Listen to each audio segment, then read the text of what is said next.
Hi, I'm Shantae. I'm an athlete and I'm interested in a ton of different sports. Here are the five things I found most interesting in sport last week. Let's go. Number one is Marcel Jacobs running 9:67 in the Raiffeisen Austrian Open last week. That's the second fastest time ever aside from Usain Bolt, and that's insane. Marcel Jacobs was the 2021 Olympic champion in the 100 meters. In 2024, he made it to the final, but he came fifth overall.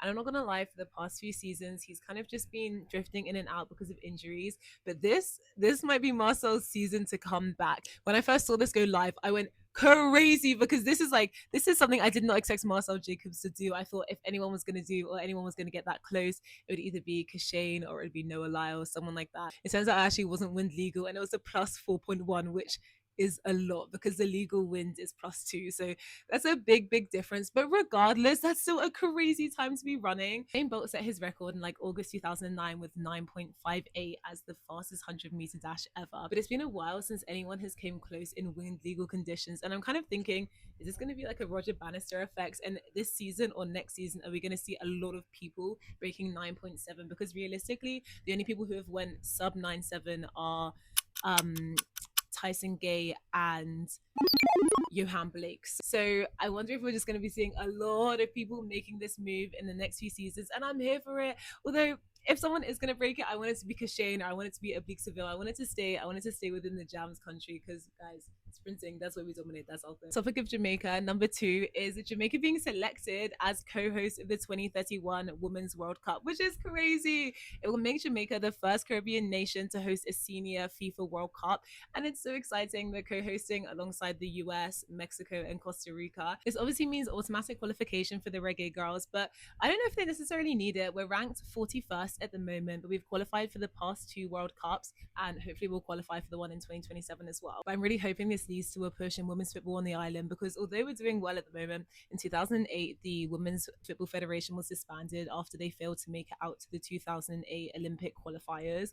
In 2014 it was rebranded and it's had a lot of success since. It's also got Sabella Marley as well as one of the ambassadors. So number three on my list is Naomi Osaka making it to her first ever Wimbledon quarterfinals, despite currently being ranked 14th in the world and having won multiple Grand Slams and multiple tournaments in her. She does notoriously tend to struggle on grass, which obviously Wimbledon is in comparison to like the hard courts that she plays on at home. After winning her first four rounds, she knocked out Sabalenka, who actually knocked her out in the Australian Opens in the fourth round. And the reason that I'm so gassed about Naomi Osaka as well is because of the outfits that she's been putting on as she's coming into the French Open, the Australian Open, and now Wimbledon as well. I said it before, but mixing fashion and sport is so important for self-identity and self-expression. And so Osaka's Wimbledon outfit when she walked onto the Grand Slam was absolutely phenomenal. Custom-made outfit by Tokyo-based designer Hana Yagi, and it leans into Japanese traditional dress, utilizing the structure and sturdiness of a kimono, and then also having cranes and cherry blossoms embroidered onto it.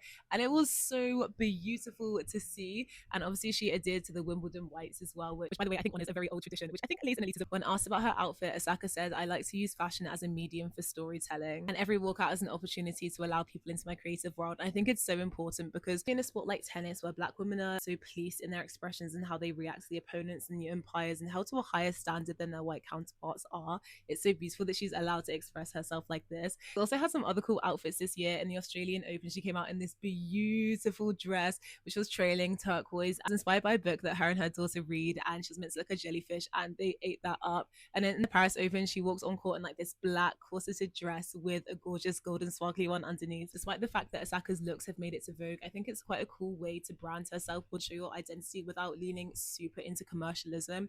I know she's obviously sponsored by Nike, and I get it, bro. As an athlete, female athletes especially, but athletes in general aren't always paid a lot, especially like athletics and volleyball, things like this. So I understand branding yourself, but it's a quiet way of expressing herself, but also paying homage to her identity, her heritage, and also uplifting other designers. Which also, on the note of tennis, Coco Gauff qualified for the quarterfinals, and I'm so gassed about that. Okay, number four for me is skateboarder Sky Brown winning her third gold at the X Games, which is so cool. She's a GB skateboarder, and you might have seen her before because in 2021 she became GB's youngest ever Summer Olympian to go on and win a bronze medal.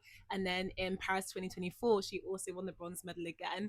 Right now, now she's still only 17 years old. And earlier in the year in Sao Paulo, she became world champion for the second time. She's had such a sick year because back in June, she came second in the World Skate Tour and she had a crazy run. Well, and I think it's called a golden run, but she had 3 runs that scored over 90 points in one tournament, which is crazy. And then number 5 on my list is Cape Verde's legendary game against Argentina in the World Cup last week. Oh my gosh, I still cannot even comprehend what actually happened. Cape Verde put on a absolutely generational performance with defending. I haven't seen this well in absolute years. They scored 3-2 against the reigning champions and took them to extra time. I don't think we can compute how incredible that is. Vizinho, who's their goalkeeper, is 40 years old and he only turned pro at 25 years. And he's just had the World Cup of their life. I've heard there's talks of him potentially moving to Inter Miami. So him and Messi going to be teammates? Possibly, possibly. But for real, Cape Verde stole my heart, and I think the rest of the world as well. They were the smallest nation to ever make it to a knockout round with the oldest starting 5 in their first ever World Cup. And it is important to remember Cape Verde aren't a bad team. They're just a less well-known team because they're such a small nation. It's obviously their first World Cup. They did great in AFCON a few years ago, and they've got some good players on the team as well. That aside, they still came into the World Cup ranked 67th, and they went in the round of 32 against a team ranked number 1 going into the World Cup. So I will never, ever, ever forget that game. The goosebumps permanently on my body. I don't know if this counts because technically it was 3 a.m. this morning, but England won 3-2 against Mexico, taking us all the way into the quarterfinals. And I'm so gassed. Not gonna lie, the odds were kind of stacked against us. We were playing at an altitude thousands of feet above what we've ever played against before. We were down to 10 men by the second half. There were Mexico fans outside their hotel at like 3 a.m. in the morning, letting off fireworks with the mariachi band as well. And on top of that, Mexico have only ever lost 2 games in the past 80 years in the Aztec, their home stadium. So for England to have put on that good of a show is legendary, is amazing. And Jude Bellingham, 2 goals in 2 minutes. Get this man his flowers. Sorry, the Jude Bellingham hate must stop immediately. But anyway, that was my quick fire roundup of the 5 things I found most interesting in sport last week. I'll see y'all next week. Bye.